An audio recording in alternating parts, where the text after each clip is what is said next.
ప్రధానమంత్రి గ్రామీణ సడక్ యోజన పనుల్లో ఆంధ్రప్రదేశ్కు జాతీయ స్థాయిలో 2వ ర్యాంకు వచ్చింది. రహదారుల నాణ్యత విషయంలో ఏపీ మంచి ప్రమాణాలు పాటిస్తోందని కేంద్రం కితాబు ఇచ్చింది.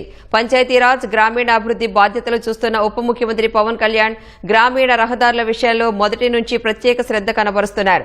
రోడ్డు అవసరమైన ప్రతి చోట గంటల వ్యవధిలోనే మంజూరు చేస్తున్నారు. కొన్నిసార్లు రోడ్ల నాణ్యతను స్వయంగా పవన్ కళ్యాణ్ పరిశీలించారు. ఫలితంగా నాణ్యమైన రహదారులు అందుబాటులోకి వచ్చాయి. గ్రామీణ ప్రాంతాల్లో ముఖ్యంగా గిరిజన గ్రామాల్లో రోడ్ల నిర్మాణాన్ని కేంద్ర బృందం వచ్చి తనిఖీలు చేశాయి.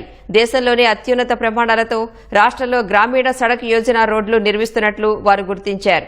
వైసీపీ హయాంలో జాతీయ స్థాయిలో 19వ ర్యాంకులో ఉన్న ఆంధ్రప్రదేశ్ ఇప్పుడు ఏకంగా 2వ ర్యాంకుకు ఎగబాకింది. రాష్ట్రంలోని 126 రహదారుల్ని తనిఖీ చేసిన కేంద్ర బృందాలు కేవలం ఒక్క రోడ్డు విషయంలో మాత్రమే అసంతృప్తి వ్యక్తం చేశాయి.